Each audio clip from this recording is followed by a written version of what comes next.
नमस्कार मंडळी, कसे आहात सगळे? आपला आजचा व्हिडिओ आहे माझ्या सगळ्या मैत्रिणींसाठी। दरवर्षी आपण उन्हाळ्यामध्ये कैरीचं चटकदार लोणचं बनवत असतो, जेणेकरून वर्षभर आपल्याला आंब्याचा आस्वाद घेता यावा। आज आपण अशीच एक चटकदार कैरीच्या लोणच्याची रेसिपी बघणार आहोत। माझ्या ह्या पद्धतीने तुम्ही जर लोणचं बनवलं तर तुमचं लोणचं 2 वर्ष खराब होणार नाही। चला तर मग आजच्या रेसिपीला सुरुवात करूया। झाडावरून काढलेल्या कैऱ्या घेताना त्या खाली पडून फुटलेल्या किंवा डागाळलेल्या नाहीत याची खात्री करून घ्या। त्या स्वच्छ पाण्यात इथे मी धुवून घेत आहे। तुम्ही सुद्धा बाजारातून कैरी घेत असताना ही काळजी घ्यायची आहे। स्वच्छ धुतलेल्या कैऱ्या साफ कपड्याने पुसून कोरड्या करून मी त्याचे आता छोटे छोटे तुकडे करून घेत आहे। बाजारामध्ये ज्या ठिकाणी कैरी विकत घ्याल तिथेच तुम्हाला हे कैरीचे तुकडे करून मिळतात।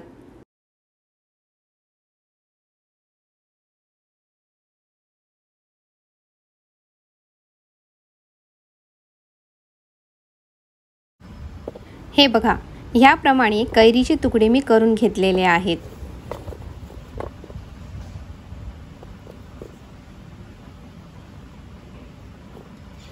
आता आपल्याला हे कैरीचे तुकडे एका स्वच्छ धुतलेल्या कोरड्या कपड्याने पुसून घ्यायचे आहेत, जेणेकरून त्यावर लागलेली जी काही घाण आहे ती स्वच्छ होईल। कैरी स्वच्छ केल्यानंतर एक स्वच्छ सुके भांडे घेऊन त्यात ह्या कैरीच्या फोडी सर्व टाकून घ्यायच्या आहेत। या फोडींमध्ये 2 ते 3 चमचे हळद आणि मीठ टाकून सगळ्या फोडींना ते लागेल असं एकजीव करून घ्यायचं आहे। मी इथे खडे मीठ वापरलेले आहे। खड्या मिठाने लोणच्याची चव खूप छान लागते।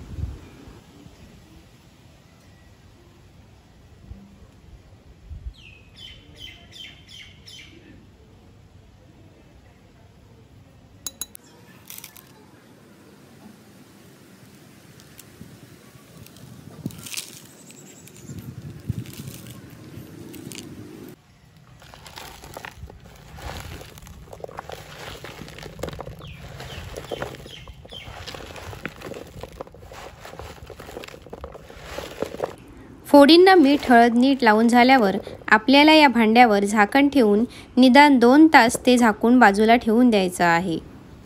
2 तासांनी फोडींमध्ये असलेलं जे पाणी आहे ते मिठामुळे सुटून बाहेर पडतं। हे पाणी आपल्याला काढून टाकायचं आहे। पाणी काढून झालं की एका सुती कपड्यावर आपल्याला ह्या सर्व फोडी उन्हामध्ये 3 ते 4 तास सुकण्यासाठी ठेवायच्या आहेत। आपल्या फोडी उन्हामध्ये सुकतायत तोपर्यंत आपण लोणच्यासाठी काय काय साहित्य लागणार आहे ते पाहून घेऊया।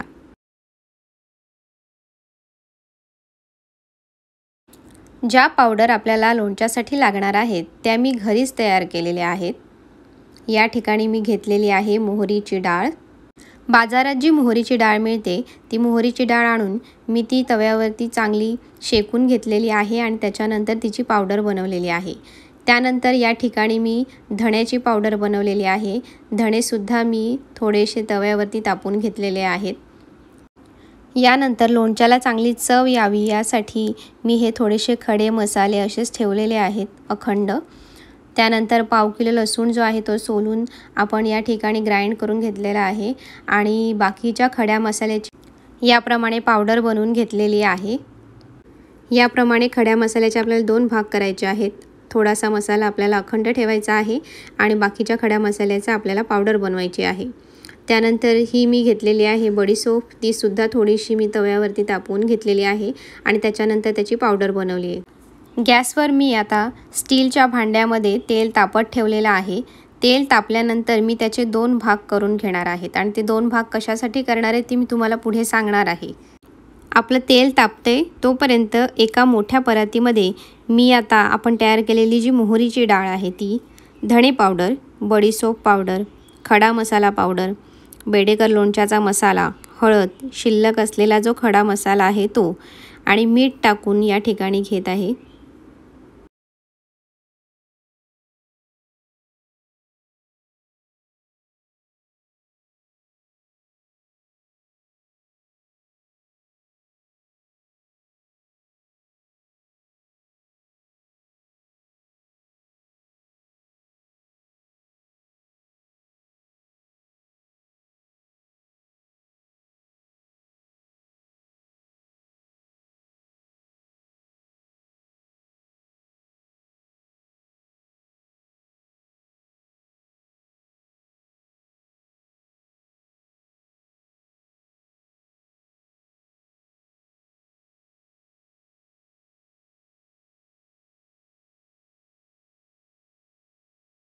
सगळे मसाले आपले परातीमध्ये टाकून झालेले आहेत आणि इकडे आपलं तेलसुद्धा तापलेलं आहे।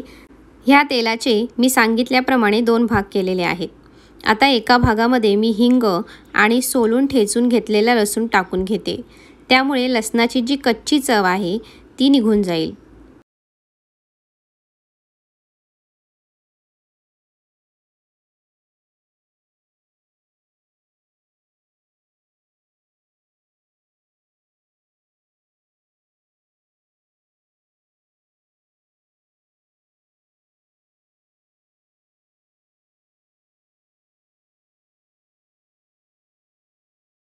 लसूण टाकलेलं हे अर्ध तेल जे आहे ते आपल्याला आता बाजूला ठेवायचं आहे आणि अर्धा भाग जो बाकीचा शिल्लक राहिलेला तेल आहे ते आपण परातीमध्ये घेतलेल्या मसाल्यावरती टाकून घेणार आहोत। इथे मी बाकीचं अर्ध तेल आपल्या परातीतल्या मसाल्यावरती टाकून मसाला एकजीव करून घेतलेला आहे। त्यात आता काश्मीरी लाल तिखट टाकून मी नीट मसाला एकजीव करून घेते।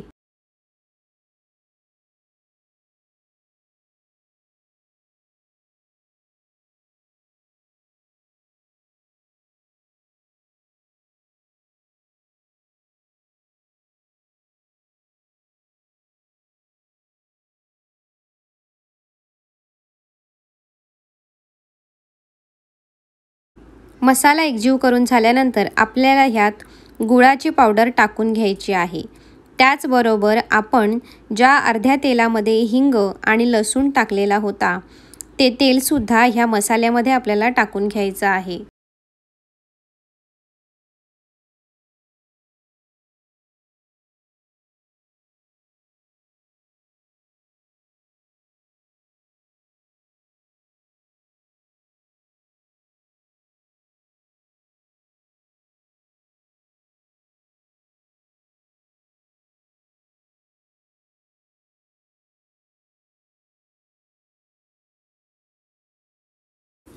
चटपटीत लोणच्याचा आपला मसाला तयार आहे। 3 ते 4 तास कडक उन्हात फोडी सुकवल्यानंतर त्या अशा प्रकारच्या होतात। या फोडींमधलं पाणी बऱ्यापैकी सुकलेलं आहे। तयार झालेल्या मसाल्यात आपल्याला ह्या फोडी हळूहळू टाकून मसाल्यात एकजीव करून घ्यायच्या आहेत।